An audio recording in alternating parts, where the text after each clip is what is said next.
Hello everyone, welcome back to my channel. I am Ved Prakash Sahani and today we will study about the matrices class 12 topic.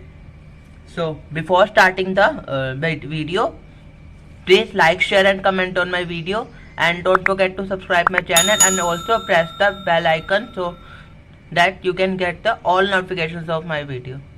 So without wasting time, I am starting the video. So, definition is matrix is an ordered rectangular array of numbers or functions, and these numbers or functions are elements of matrix. Matrix is the singular form of matrices. Matrices is is a word used for plural matrices, and matrix is the single matrix. Okay, so rectangular array means we have a matrix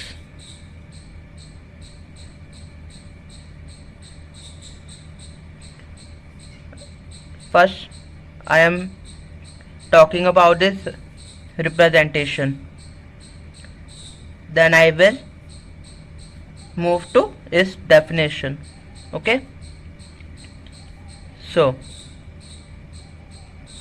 it is represented by this or this.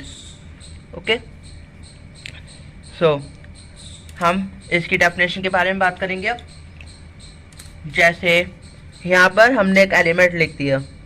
अभी मैंने बताया कोई भी numbers और functions वो elements होते हैं matrix के। मैंने यहाँ पर कोई भी एलिमेंट लिखा है तो जस्ट उसके नीचे ही एलिमेंट होना चाहिए, जस्ट उसके नीचे ही एलिमेंट होना चाहिए। मतलब अगर एक एलिमेंट यहाँ पर लिखा है और एक एलिमेंट यहाँ पर लिख दिया, उसके नीचे वाला एलिमेंट हमने यहाँ लिख दिया। ओके, तो वो रेक्टेंगुलर एरे नहीं होगी। फिर रेक्टेंगुलर एरे का मतलब यही है, वो यहाँ पर लिख दिया हमने एलिमेंट, तो वो मैट्रिक्स नहीं होगी।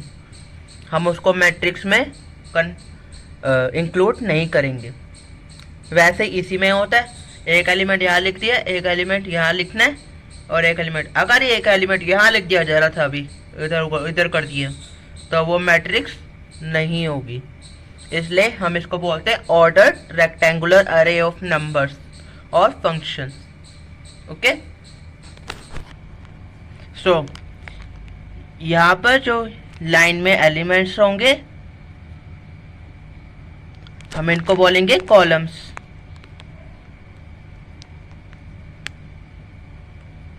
एंड यहाँ पर जो लाइन में एलिमेंट्स होंगे हम इनको बोलेंगे रोस। ओके, सो हम एलिमेंट्स को कैसे रिप्रेजेंट करते हैं? A I J, and here A I is row and J is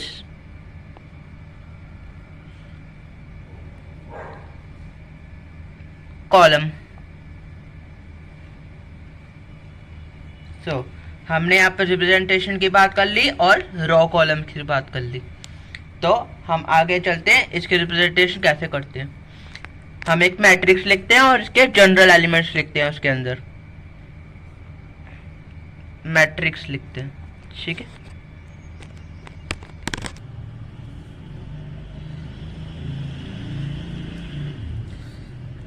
यहाँ पर हमने लिख लिया A11, A12, A13 and second row A21, A22, A23 and third row A31, A32, A33 and this is the matrix of 3 cross 3 ordered. ठीक है, 3 cross 3 and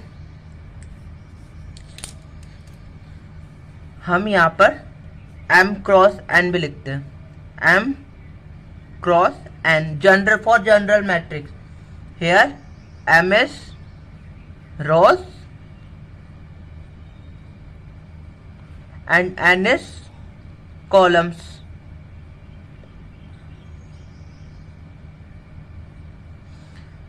So for illustration matrices has 3 cross 3 matrix, 3 cross 3 ordered matrix.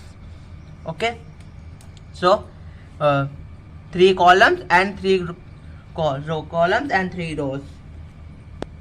So हमने इसकी बात कर ली definition की and representation की.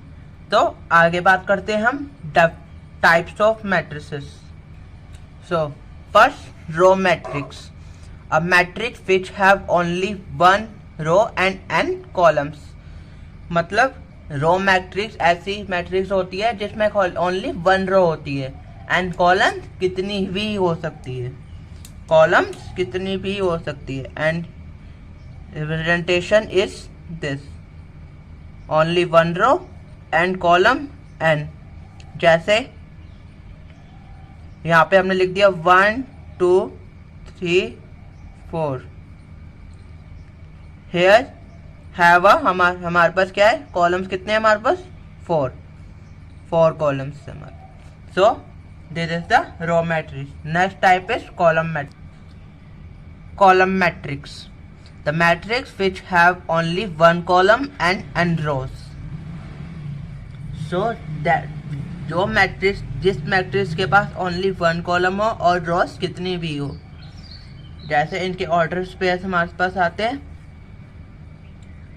4 into 1, 5 into 1, 3 into 1. So this is the column matrix. Okay. अब इनकी रिप्रेजेंटेशन देखते हैं. रिप्रेजेंटेशन इज ऐसे, जिसमें ओनली 1 कॉलम हो. ओके, सो यहाँ पर n, यहाँ पर 1. So this is a column matrix. Now next is square matrix. So in this matrix columns and rows are equal. मतलब जिस मैट्रिक्स में कॉलम्स एंड रोज बराबर होते हैं. सो हम कैसी कैसी मैट्रिक्स होती है हमारे पास जिसके कॉलम्स और रोज बराबर होते हैं, वो मैं यहाँ लिख रहा हूँ. 1 2 cross 2, 3 cross 3 and 4 cross 4 and this all are square matrix. Okay. अब नेक्स्ट हमारे पास है diagonal matrix. In this matrix except diagonal elements all elements is equal to 0. Diagonal elements means ऐसे हो जाते हैं डायगोनल. जैसे स्क्वायर में डायगोनल्स होता है वैसे मैट्रिक्स में डायगोनल एलिमेंट्स होते हैं. Okay, and but the elements of diagonal matrix नहीं, elements of diagonal only, diagonal are not equal to 0. so ai is not equal to 0. मतलब डायगोनल एलिमेंट्स 0 नहीं होंगे क्योंकि i और j इक्वल होता है, जिसमें a11 a22 a33 these three elements are diagonal elements. so aii not equal to 0 and aij is equal to 0. so एक matrix देख लेते हैं इलस्ट्रेशंस के लिए. जैसे first element is including diagonal matrix, तो 1 ले लेते हैं एंड बाकी सारे 0 एंड ये भी 0 एंड ये भी 0.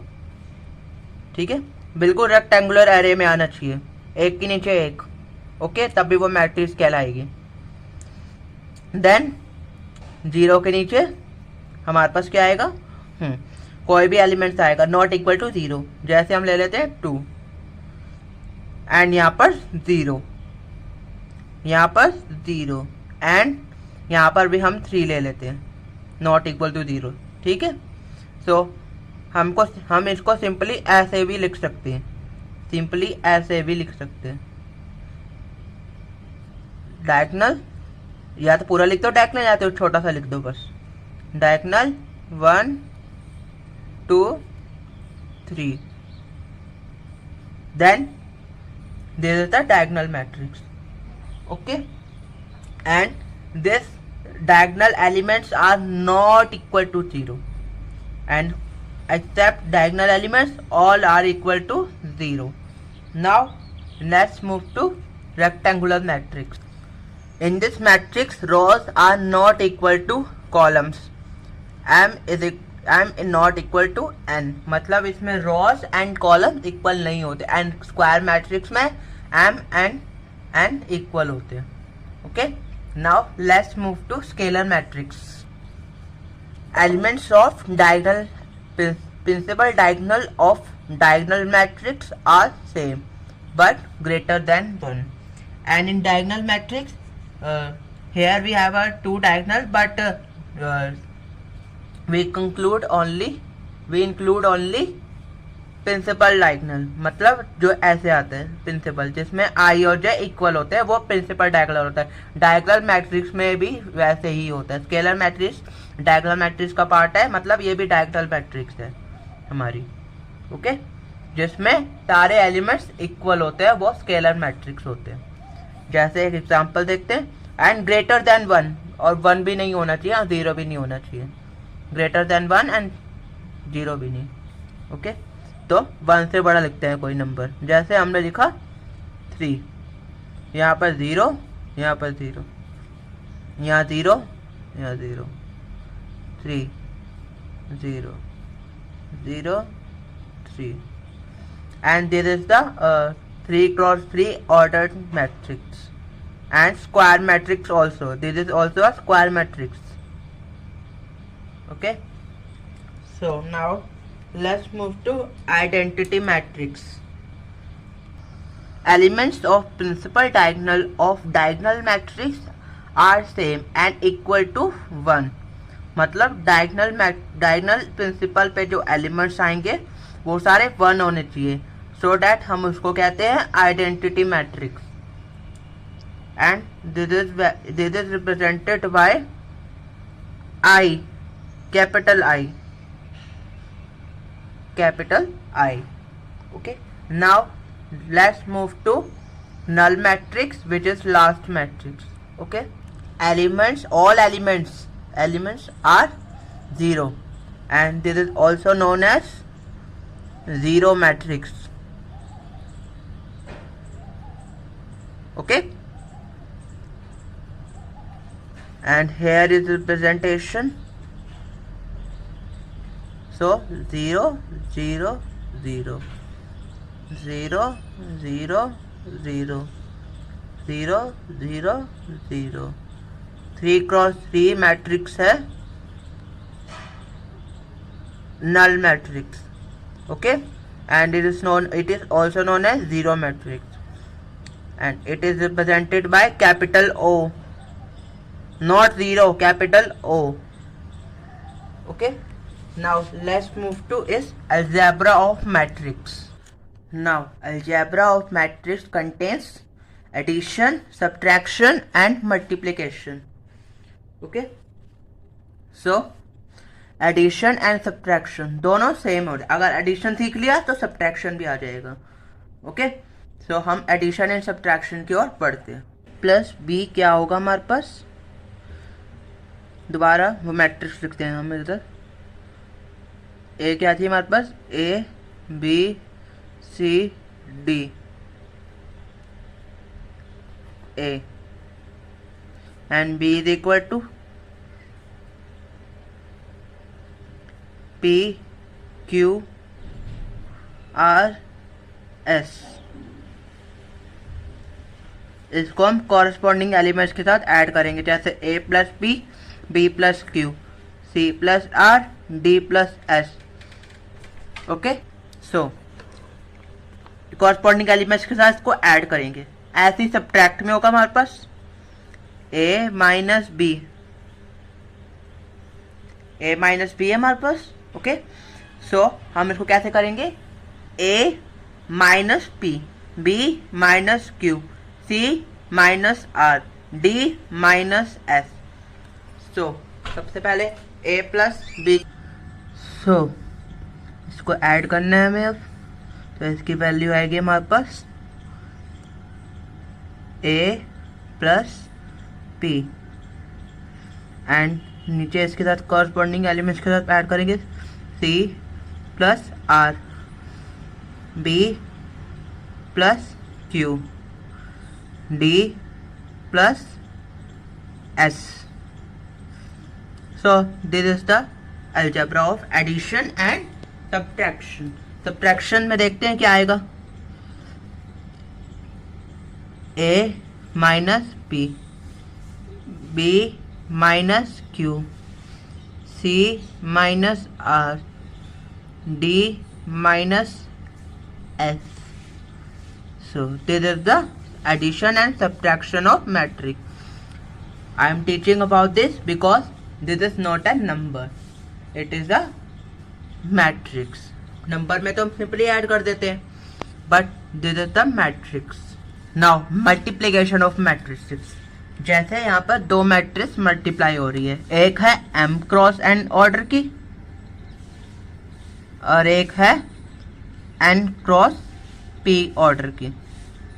ओके, हम इसको मल्टीप्लाई बाद में करेंगे. पहले हम इस इज इक्वल टू वाली मैट्रिक्स का ऑर्डर देखेंगे कैसे निकालना है हमें. ठीक है, जब इसको हम मल्टीप्लाई कर रहे हैं तो m ये n इक्वल होने चाहिए. इसके पहली मैट्रिक्स जो मल्टीप्लाई हो रही है उसका कॉलम और जो साथ में जो मल्टीप्लाई हो रही है उसकी रो इक्वल होनी चाहिए, तभी हमारे पास मल्टीप्लिकेशन पॉसिबल है मैट्रिक्स का.